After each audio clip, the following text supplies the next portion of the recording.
నమస్కారం BTV news కి స్వాగతం. ముందుగా ముఖ్యాంశాలు. ఏపీలో పలు ప్రభుత్వ పథకాలకి కూటమి ప్రభుత్వం పేర్లు మార్పు. ప్రభుత్వ పథకాలకి స్ఫూర్తి ప్రదాతల పేర్లు పెట్టడంపై హర్షం వ్యక్తం చేసిన డిప్యూటీ సీఎం పవన్ కళ్యాణ్, మంత్రి లోకేష్. పవన్ కళ్యాణ్, నారా లోకేష్లకు కృతజ్ఞతలు తెలిపిన సీఎం చంద్రబాబు. అసెంబ్లీకి పోనప్పుడు ఆఫ్రికా అడవులకు వెళ్తే ఏంటి, అంటార్కిటికా మంచులోకి వెళ్తే ఏంటి అని మాజీ సీఎం జగన్ పై షర్మిల ఫైర్. జగన్ మాటలు ఆయన అజ్ఞానానికి నిదర్శనమన్న షర్మిల, ప్రజలు ఎమ్మెల్యేగా గెలిపించింది ప్యాలెస్ లో ప్రెస్ మీట్లు పెట్టేందుకు కాదని ఆగ్రహం. అసమర్థ ప్రధాని మోదీపై సీఎం చంద్రబాబు పొగడ్తలేంటని సిపి రామకృష్ణ ఎద్దేవా. చంద్రబాబు, జగన్ల ప్రకటనలతో ప్రజల్లో గందరగోళం ఏర్పడిందని వెల్లడి.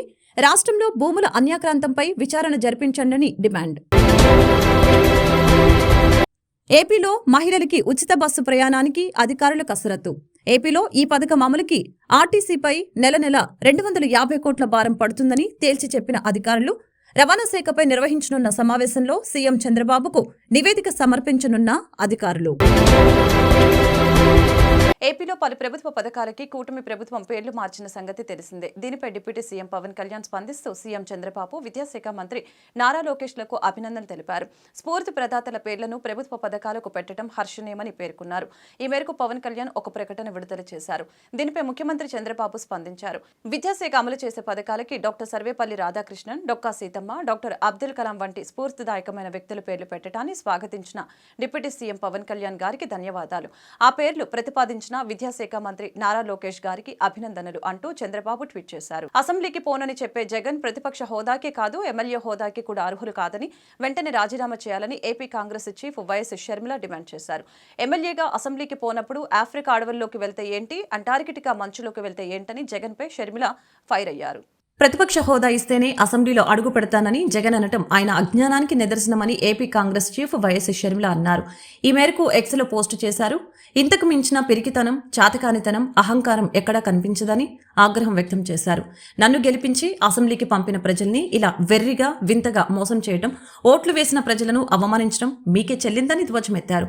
అసెంబ్లీకి వెళ్లకుండా ప్రజాస్వామ్యాన్ని హేళన చేయటం దివాలా కోరుతనమని మండిపడ్డారు. ఎమ్మెల్యే అంటే మెంబర్ ఆఫ్ లెజిస్లేటివ్ అసెంబ్లీ అని, మెంబర్ ఆఫ్ మీడియా అసెంబ్లీ కాదని ఎద్దేవా చేశారు.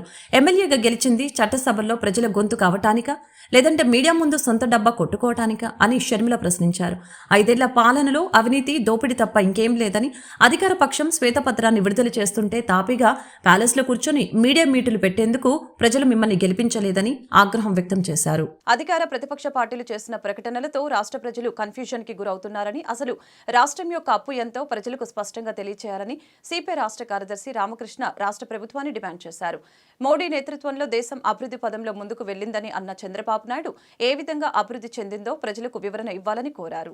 ఆదివారం దాసరి భవన్ లో మీడియా సమావేశంలో సిపిఐ రాష్ట్ర కార్యదర్శి రామకృష్ణ మాట్లాడుతూ చంద్రబాబు నాయుడు మన దేశం మోడీ పాలనలో అభివృద్ధి చెందిందని, మోదీని పొగుడుతున్నారని, ఏ విధంగా అభివృద్ధి చెందిందో సీనియర్ నాయకుడిని అడిగి చెప్పుకునే చంద్రబాబు నాయుడు దేశ ప్రజలకు, రాష్ట్ర ప్రజలందరికీ వివరణ ఇవ్వాలని కోరారు.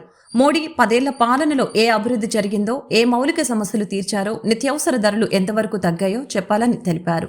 ప్రభుత్వ లెక్కల ప్రకారం అప్పుల బాధలతో 1,20,000 రైతులు ఆత్మహత్య చేసుకున్నారని, 40% గ్రాడ్యుయేట్స్ రోడ్లపై తిరుగుతున్నారని, ఉద్యోగాలు చేసిన వారిలో కూడా 20.9% వారికే సక్రమంగా జీతాలు వస్తున్నాయని, నిత్యావసర ధరలు ఆకాశాన్ని అంటుతున్నాయని తెలిపారు.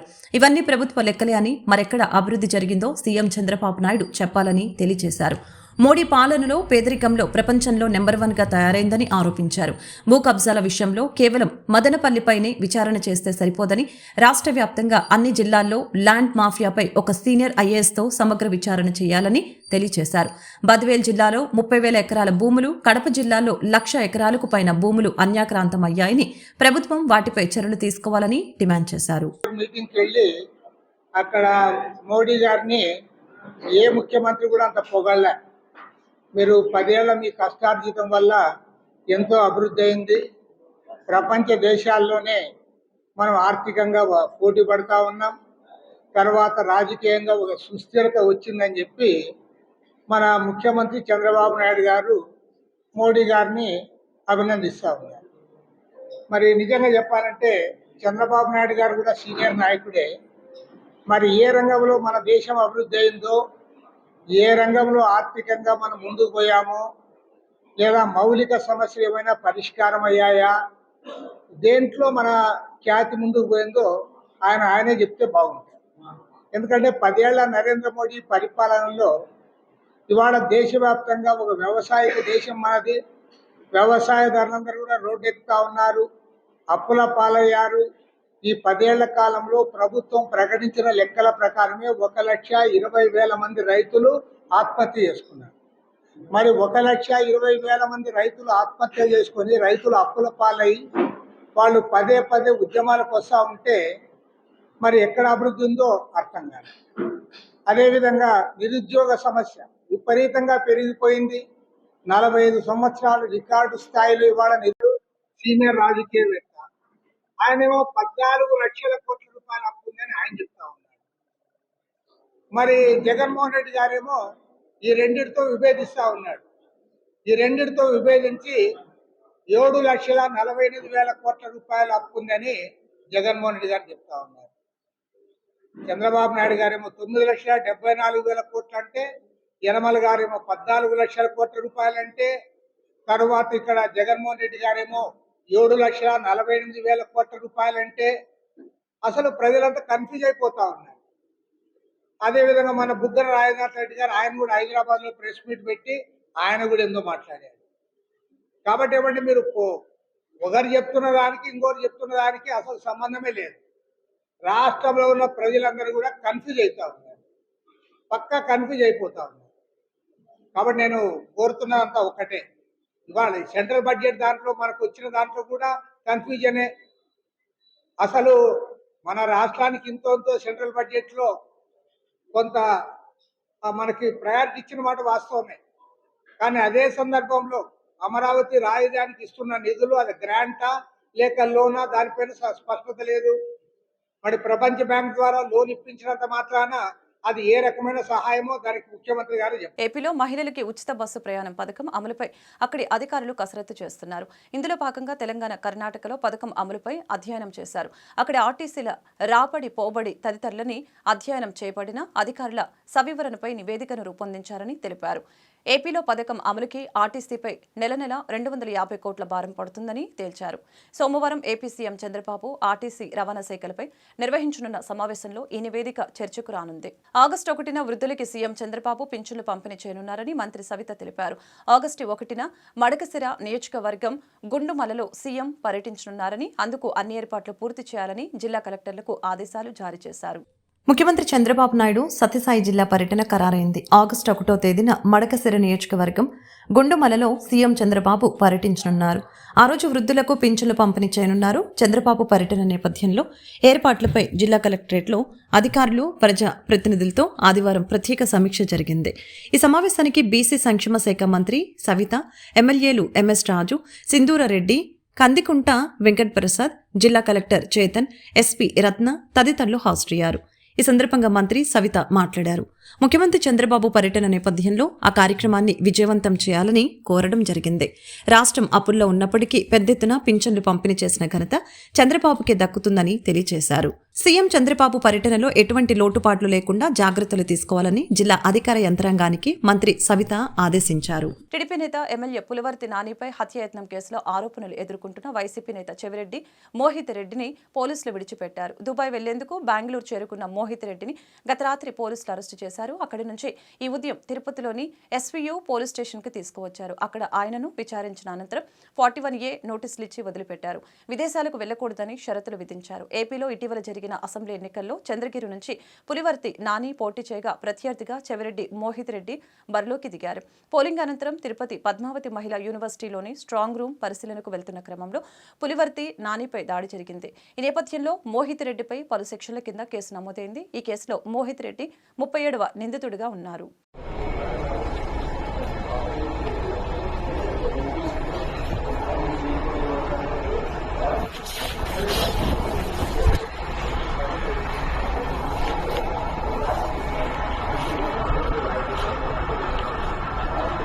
అక్రమంగా ఇసుక రవాణా తరలిస్తున్న 9 ట్రాక్టర్లను పోలీసులు అదుపులోకి తీసుకున్నారు.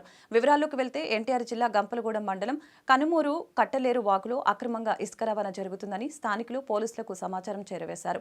ఈ నేపథ్యంలో సబ్ ఇన్స్పెక్టర్ ఎస్ఎస్ శ్రీను నేతృత్వంలోని 9 ట్రాక్టర్లను సీజ్ చేశారు. సీజ్ చేసిన ట్రాక్టర్లను పోలీస్ స్టేషన్కు తరలించారు. కేసు నమోదు చేసుకుని దర్యాప్తు ప్రారంభించారు.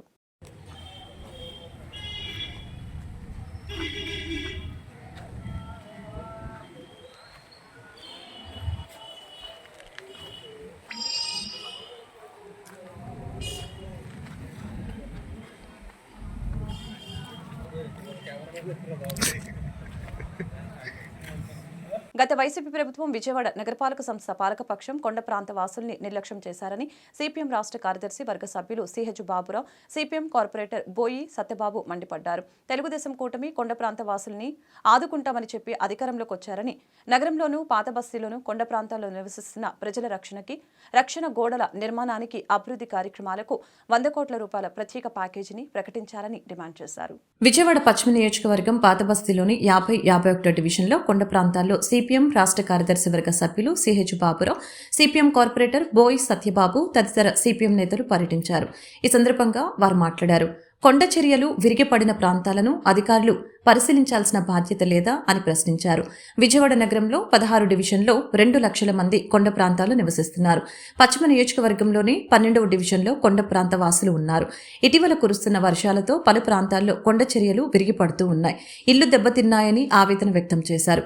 మరికొన్ని ప్రాంతాల్లో కొండ చర్యలు విరిగిపడే ప్రమాదం ఉంది. ప్రజలు బిక్కుబిక్కుమంటూ ప్రాణాలు అరచేతిలో పెట్టుకుని జీవిస్తున్నారని విచారం వ్యక్తం చేశారు. గత వైసీపీ ప్రభుత్వం విజయవాడ నగరపాలక సంస్థ పాలకపక్షం కొండ ప్రాంత వాసుల్ని నిర్లక్ష్యం చేశారని మండిపడ్డారు. రక్షణ గోడలు కట్టకుండా కాలయాపన చేశారు. దీనివలన ప్రజల ప్రాణాలకు ముప్పు వాటిల్లుతుంది. రక్షణ కొరవడింది. ప్రజా సమస్యల్ని విస్మరించి ప్రజా ప్రతినిధులు పెద్దెత్తున అవినీతికి పాల్పడ్డారు. అభివృద్ధి కార్యక్రమాలకు, ప్రజల రక్షణకు నిధులు కేటాయించలేదని పలు విమర్శలు గుప్పించారు.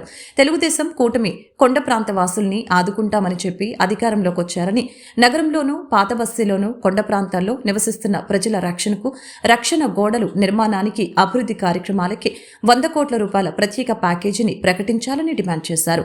నగరపాలక సంస్థ తక్షణమే 10 కోట్ల రూపాయలు కేటాయించాలని విజ్ఞప్తి చేశారు. రక్షణ గోడల నిర్మాణం చేపట్టాలి.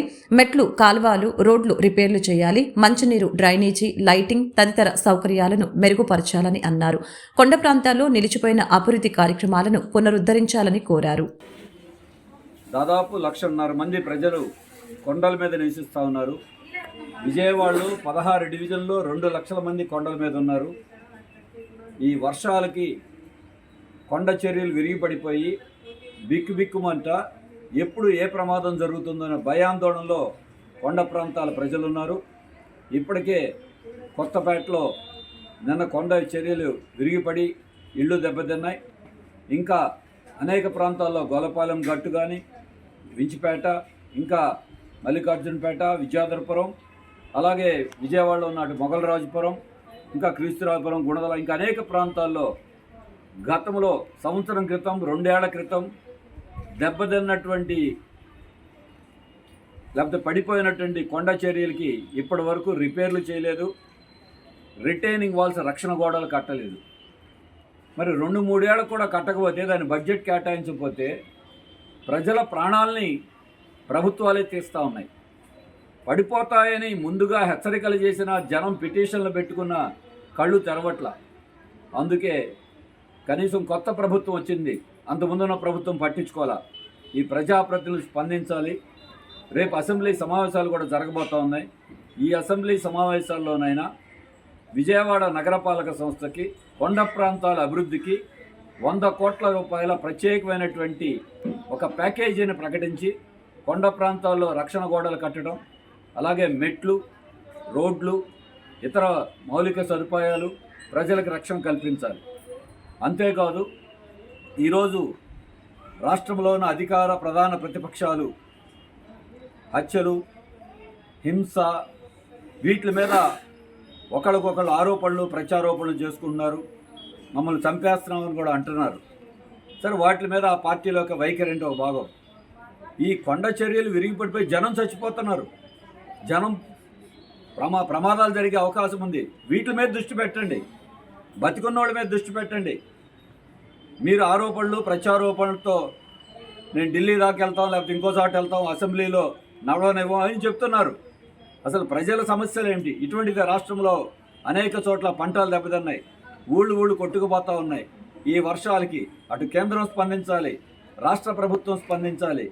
వాళ్ళ ప్రజలను ఆదుకునేటువంటి తక్షణ చర్యల్ని యుద్ధ ప్రాతిపదిక మీద చేసే దాని మీద చర్యలు తీసుకోవాల్సిన అవసరం ఈ ప్రభుత్వాలకు ఉంది. ఈ అసెంబ్లీలో కూడా వాటి మీద దృష్టి పెట్టండి. ఎన్నికలు వచ్చినప్పుడు విమర్శలు ప్రతి విమర్శలు చేసుకున్నారు. ప్రజలు ప్రభుత్వాన్ని ఎన్నుకున్న ప్రభుత్వం వీటి మీద దృష్టి పెట్టాలి. ప్రతిపక్షం కూడా వీటి మీద ప్రజా సమస్యల మీద దృష్టి పెట్టాల్సిన అవసరం ఉంది. అంతేగాని వారి యొక్క రాజకీయ ప్రయోజనాల కోసం అది కాదు. అందుకే ఈ రోజున పశ్చిమ నియోజకవర్గంలో గెలిచిన శాసనసభ్యులు కూడా పిఏలను పంపడం కాదు, వారు ప్రత్యక్షంగా ఉండి కేంద్రం నుండి రాష్ట్రం నుండి ఈ పశ్చిమ నియోజకవర్గంలో కొండ ప్రాంతాల అభివృద్ధికి కావాల్సినటువంటి నిధులు తీసుకురావాలి. ఎన్నికల్లో కోట్లు ఖర్చు పెట్టారు ఓట్ల కోసం. మరి వాళ్ళ జనం బాధలు పడతా ఉంటే, కష్టాల్లో ఉంటే కనీసం ప్రభుత్వం నుంచి నిధులు విడుదల చేసి తక్షణ అత్యవసర యుద్ధ ప్రాతిపదిక చర్యలు తీసుకోవాలి. విజయవాడ కార్పొరేషన్లో మరి మేయర్ గారు 1 టౌన్ నుంచే గెలిచారు, పశ్చిమ నియోజకవర్గమే, కార్పొరేటర్లు ఉన్నారు. మరి కార్పొరేషన్ ఈ 3 ఏళ్ల కాలంలో ఎన్ని ప్రతిపాదనలు పెట్టినా పట్టించుకున్న దిక్కు లేదు, నిధులు విడుదల చేయట్లేదు.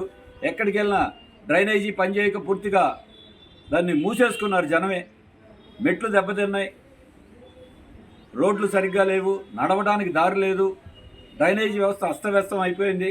మరి ఇటువంటి పరిస్థితుల్లో కార్పొరేషను రాష్ట్ర ప్రభుత్వం ఇప్పటికైనా దృష్టి పెట్టి కొండ ప్రాంతాల ప్రజల్ని ఆదుకోవాలని, వాళ్ళ ప్రాణాలను కాపాడాలని, దానికోసం ఒక ప్రత్యేకమైనటువంటి ప్యాకేజీని నిధులు విడుదల చేసి యుద్ధ ప్రాతిపదిక చేయాలి. ఇప్పటికి దెబ్బతిన్న వాటిని నిర్మించడం మీద వెంటనే కార్పొరేషన్ దీని మీద ఒక అఖిలపక్ష సమావేశం కూడా ఏర్పాటు చేసి నిధులు విడుదల చేయాలి. రాష్ట్ర ప్రభుత్వం నుంచి కూడా నిధులు సాధించాలని చెప్పి సిపిఎం తరఫున మేము డిమాండ్ చేస్తున్నాం. అనేక ప్రాంతాల్లో మేము సిపిఎం బృందం పర్యటించాం. ఇక్కడే కాదు, విజయవాడ నగర వ్యాప్తంగా ఇటువంటి అనేక సమస్యలు ఉన్నాయి. వాటి మీద సిపిఎం తరఫున మేము కూడా ప్రభుత్వాన్ని విజ్ఞప్తి చేస్తున్నాం, కార్పొరేషన్ విజ్ఞప్తి చేస్తున్నాం. ప్రజాప్రతినిధులు, ప్రభుత్వము స్పందించాలి. రేపు శాసనసభలో కూడా ఇటువంటి ప్రజా సమస్యల మీద చర్చించాలి, ప్రభుత్వం స్పందించాలని మేము డిమాండ్ చేస్తాం. ప్రాంతాలు, ఈ కొండ ప్రాంతాల్లో పశ్చిమ నగరంలో 12 డివిజన్ల కొండ ప్రాంతాలు ఉన్నాయి. ఈ వర్షాకాలంలో ఏ కొండ ప్రాంతంలో కొండ చెరుగుతుందో, రిటైనింగ్ వాళ్ళు కూలుతుందో, ప్రజల ప్రాణాలు బలి తీసుకుంటుందని బిక్కు మనం ఉన్న పరిస్థితుల్లో మరి గతంలో ఇప్పటికే అనేక డివిజన్లో రిటైనింగ్ వాళ్ళ నిర్మాణం కోసం కౌన్సిల్ దృష్టికి తీసుకొచ్చినా కానీ బడ్జెట్ నిధులు కేటాయింపు చేయకపోవడం, మరోవైపు కాంట్రాక్టులకు బిల్లులు చెల్లించట్లేదని చెప్పి పనులు ఆగిపోవడం, ఈ రకంగా కొండ ప్రాంతాల అభివృద్ధి అనేది ఎక్కడ వేసిన కొంగలు అక్కడేలాగా ఉంది. కొండ ప్రాంతానికి సంబంధించినటువంటి యూజీడీ అండర్ గ్రౌండ్ డ్రైనేజీ పనులు 20 ఏళ్ల క్రితం చేసినా కానీ ఇంతవరకు వినియోగంలో తీసుకురాల. దీనివల్ల పిచ్చింగ్లు ఎక్కడికక్కడ లూజ్ అయ్యి జారిపోతున్నటువంటి పరిస్థితి, పడిపోతున్న పరిస్థితి కూడా జరుగుతుంది. అలాగే కొండ ప్రాంతాల్లో కమ్యూనిటీ హాళ్ళు నిర్మాణాల కోసం బడ్జెట్ కేటాయింపులు చేయట్లా. కార్పొరేట్ బడ్జెట్ అని పెట్టినా దాని గురించి పట్టించుకునే పరిస్థితి లేదు. గొల్లపాలెం గట్టు ప్రాంతం కానీ, అలాగే కోరి ప్రాంతం, మరి రక్షణ చర్యలు తీసుకోవాలి. కోరి ప్రాంతాన్ని కానీ కోరినా కానీ కనీసం ఇంతవరకు చర్యలు ఏమాత్రం తీసుకోవడం లేదు. సొరంగ మార్గం అటు ఇటు రాకపోకలు సాగిస్తున్నటువంటి వేలాది మంది ప్రజలకి బండరాళ్ళు పడి అనేక మంది తీవ్ర గాయాలు అవుతున్నారు, మరణించే పరిస్థితి వస్తుంది. వాటికి చర్యలు తీసుకోమన్నా కానీ తీసుకునే పరిస్థితి జరగట్లా. ఈ రకంగా కొండ ప్రాంత ప్రజల ప్రాణాలనే ఈరోజు గాలికి వదిలేసినటువంటి పరిస్థితి. వీళ్ళ పదవులు, సీట్లు, వీటికి సంబంధించి ఆలోచన తప్ప ఈ కొండ ప్రాంతాల్లో ఎక్కడెక్కడ రిటైనింగ్ వాళ్ళు ప్రమాదంగా ఉన్నాయి, ఏ పడిపోయే స్థితిలో ఉన్నాయి, వాటిని ఏ రకంగా పడిపోకుండా జాగ్రత్త చర్యలు తీసుకోవాలనేది వేసవి కాలంలో ఇవన్నీ పర్యటన చేయాలి రెవెన్యూ అధికారులు, కార్పొరేషన్ అధికారులు, టౌన్ ప్లానింగ్ అధికారులు. కానీ బిల్డింగ్లు ఎక్కడ కట్టుకుంటున్నారా కొండ ప్రాంతాల్లో, అక్కడ అక్రమ వసూళ్ల కోసం మాత్రం అధికారులు ఆకమేఘాల మీద వస్తున్నారు తప్ప ఇల్లులు పడిపోయే పరిస్థితి ఏంటి, పిచ్చింగ్లు పడిపోయే పరిస్థితి ఏంటి అనే విషయాల మీద మాత్రం మరి అధికారులు స్పందించిన పరిస్థితి కనబడట్లా. ఎప్పటికైనా ఈ కొండ ప్రాంతాలకు సంబంధించి ఈ రాబోయే అసెంబ్లీ సమావేశాల్లో మరి 100 కోట్ల బడ్జెట్ కేటాయింపులు చేయాలి. అలాగే నగరపాలక సంస్థ తరపున కూడా అత్యవసరంగా కనీసం 10 కోట్ల బడ్జెట్ కేటాయింపు చేసి వెంటనే ఈ ప్రమాదకరంగా ఉన్నటువంటి రిటైనింగ్ వాల్స్ని గొల్లపాలెం గట్టు కానీ, ఈరోజు రాజగిరి వీధిలో పడిపోయినటువంటి రిటైనింగ్ వాల్ కానీ, అంతకుముందు ఫ్రైజర్పేటలో కానీ, అలాగే పాల్ ఫ్యాక్టరీ ఏరియా కానీ, అన్నింటిలో కూడా తక్షణం పూర్తి చేయాలని సిపిఎం పక్షంగా మేము డిమాండ్ చేస్తున్నాం. అలాగే మేయర్ గారికి కూడా గతంలో ఈ అంశాల మీద పదే ప్రతిపాదనలు పెట్టినా పట్టించుకొని పరిస్థితుంది. రాబోయే కాలంలో రేపు సోమవారం కూడా ఈ అంశాల మీద కమిషనర్ గారు కలిసి ఈ కొండ ప్రాంత సమస్యల్ని విన్నవిస్తామని ఈ సందర్భంగా తెలియజేస్తున్నాం. గతంలో వైఎస్ఆర్ కాంగ్రెస్ పార్టీ అధికారంలోకి వచ్చిన తర్వాత అన్ని వర్గాల ప్రజల్ని తీవ్ర ఇబ్బందికి గురి చేశారని, కక్షపూరితంగా పలు నిర్మాణాలను ఆపివేశారని విజయవాడ తూర్పు నియోజకవర్గం ఎమ్మెల్యే గద్దె రామ్మోహన్ ఆగ్రహం వ్యక్తం చేశారు. ఇప్పుడు అధికారంలోకి వచ్చిన ప్రజాప్రభుత్వం అన్ని వర్గాలకు అండగా ఉంటుందని హామీ ఇచ్చారు. గత ప్రభుత్వం ఆపివేసిన నిర్మాణాలను పక్కా ప్రణాళికతో పునర్నిర్మిస్తామని చెప్పారు. విజయవాడ తూర్పు నియోజకవర్గంలోని 22వ డివిజన్ కృష్ణలంక గంగానమ్మ గుడి వెనుక దోబీకాన ప్రహరీ గోడను, సైడ్ డ్రైనేజీల్ని స్థానిక శాసనసభ్యులు గద్దె రామ్మోహన్ పరిశీలించారు. ఈ సందర్భంగా ఆయన మాట్లాడుతూ, గతంలో అధికారంలో ఉన్న వైఎస్ఆర్ కాంగ్రెస్ పార్టీ ఈ ప్రాంతానికి నిధుల్ని వినియోగించకుండా నిర్మాణాలను ఆపేసి ప్రజలను తీవ్ర ఇబ్బందికి గురి చేసిందని మండిపడ్డారు. గతంలో ఈ ప్రాంతానికి నారా చంద్రబాబు నాయుడు ముఖ్యమంత్రిగా ఉన్నప్పుడు నిధులు మంజూరు చేసినప్పటికీ గత ప్రభుత్వం నిర్మాణాలను ఆపివేసి కక్షపూరితంగా వ్యవహరించిందని మండిపడ్డారు. ఒక్క ఛాన్స్ అని అధికారంలోకి వచ్చిన వైఎస్ఆర్ కాంగ్రెస్ పార్టీ నాయకులు నిర్మాణాలకు కేటాయించిన ధనాన్ని దుర్వినియోగం చేశారని ఆరోపించారు. విజయవాడ ఎంపీ కేశినేని నాని సహకారంతో సైడ్ డ్రైన్లను నిర్మిస్తామని హామీ ఇచ్చారు. గత ప్రభుత్వం ఆపివేసిన నిర్మాణాలను పక్కా ప్రణాళికతో పునర్నిర్మిస్తామని చెప్పారు. విద్యార్థులకు గణితం పట్ల ఆసక్తి, జిజ్ఞాస పెంచే లక్ష్యంగా సిప్ అకాడమీ అబాకస్ పై శిక్షణ ఇస్తుందని SIP academy south regional head Praveen వెల్లడించారు. కంకిపాడులోని అయాన్ కన్వెన్షన్ సెంటర్లో సిప్ అకాడమీ ఆధ్వర్యంలో రీజనల్ సిప్ అబాకస్ పోటీలు ఉత్సాహభరితంగా సాగాయని, 5 నిమిషాల నుంచి 11 నిమిషాల వ్యవధిలో 80 నుంచి 160 వరకు క్యాలిక్యులేషన్స్ ని విద్యార్థులు సులభతరం చేశారని ఆయన పేర్కొన్నారు. సిప్ అకాడమీ ఆధ్వర్యంలో రీజనల్ సిప్ అబాకస్ పోటీలు ఉత్సాహభరితంగా సాగాయి. కంకిపాడులోని అయాన్ కన్వెన్షన్లో జరిగిన కార్యక్రమంలో రాష్ట్రంలోని సుమారు 1000 మంది విద్యార్థులు ఈ పోటీలో పాల్గొన్నారు. 5 నిమిషాల నుంచి 11 నిమిషాల వ్యవధిలో 80 నుంచి 160 వరకు క్యాలిక్యులేషన్స్ సాల్వ్ చేశారు. ఎంతో కష్టమైన క్యాలిక్యులేషన్స్ కూడా ఎంతో సులభతరంగా విద్యార్థులు అబాకస్ ద్వారా సాల్వ్ చేశారు. ఈ సందర్భంగా సౌత్ రీజనల్ హెడ్ ప్రవీణ్ మాట్లాడారు. విద్యార్థుల యొక్క జ్ఞాపక శక్తిని పెంపొందించడానికి తాము ఈ పోటీలు నిర్వహిస్తున్నట్లు పేర్కొన్నారు. విద్యార్థులకి గణితం పట్ల ఆసక్తికి జిజ్ఞాస పెంచే లక్ష్యంగా సిప్ అకాడమీ అబాకస్ పై శిక్షణ ఇస్తుందని చెప్పారు. పోటీలలో గెలిచిన విద్యార్థులకి బహుమతి ప్రదానం చేయనున్నట్లు వెల్లడించారు. అనంతరం స్టేట్ హెడ్ గోపాలకృష్ణ మాట్లాడుతూ సిప్ అకాడమీకి ఏపీలో 20 ఫ్రాంచైజీలు ఉన్నాయని తెలిపారు. 3000 మంది విద్యార్థులు శిక్షణ పొందుతున్నారని అన్నారు. సుమారు 1,00,000 మంది విద్యార్థుల్ని తయారు చేశామని తెలిపారు. తమ అకాడమీ ఆధ్వర్యంలో ఈ పోటీలు ఏపీలో రెండోసారి నిర్వహించడం జరుగుతుందని అన్నారు. నవంబర్ 10న కలకత్తాలో జాతీయ స్థాయిలో పోటీలు జరుగుతాయని వెల్లడించారు. Today we are having the SIP Abacus Andhra Pradesh regional competition. So almost 1,000 children from 20 different cities of Andhra Pradesh is taking part in today's competition. Today children will be tested in their speed, accuracy in solving mathematical problems. So what we are giving is we are giving them 11 minutes to solve almost 300 questions.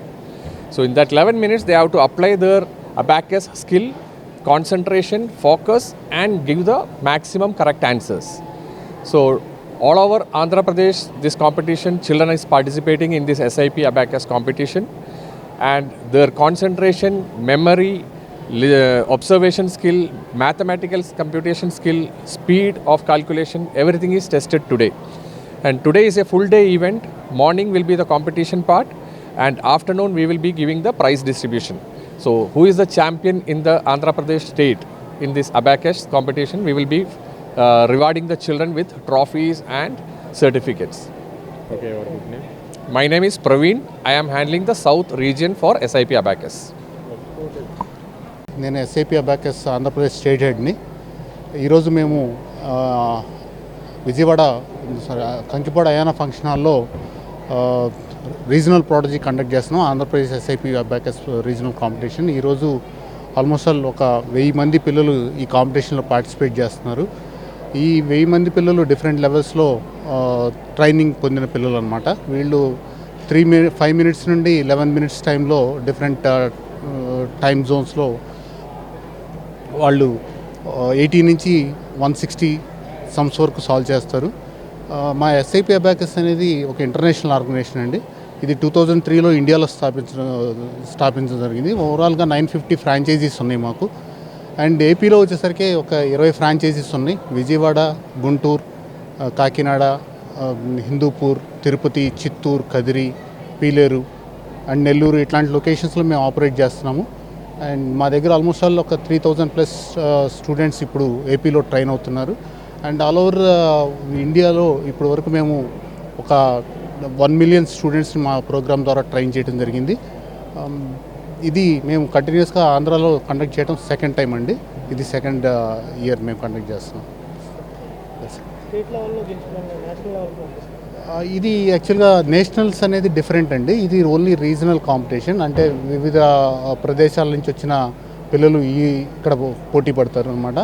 Nationals అనేది రేపు November 10వ తేదీన కలకటాలో nationals competition, and even that is also international competition కూడా అనమాట. అది అన్ని countries నుంచి వచ్చే పిల్లలు పార్టిసిపేట్ చేస్తారు. అది నవంబర్ 10th కోల్కతాలో జరుగుతుంది అనమాట ఆ ఈవెంట్. ఇది వచ్చేసరికి ఓన్లీ స్టేట్ లెవెల్ కాంపిటీషన్ అండి. Thank you. వార్తను ముగించే ముందు ముఖ్యాంశాలు మరొకసారి. ఏపీలో పలు ప్రభుత్వ పథకాలకి కూటమి ప్రభుత్వం పేర్లు మార్పు. ప్రభుత్వ పథకాలకి స్ఫూర్తి ప్రదాతల పేర్లు పెట్టడంపై హర్షం వ్యక్తం చేసిన డిప్యూటీ సీఎం పవన్ కళ్యాణ్, మంత్రి లోకేష్. పవన్ కళ్యాణ్, నారా లోకేష్లకు కృతజ్ఞతలు తెలిపిన సీఎం చంద్రబాబు.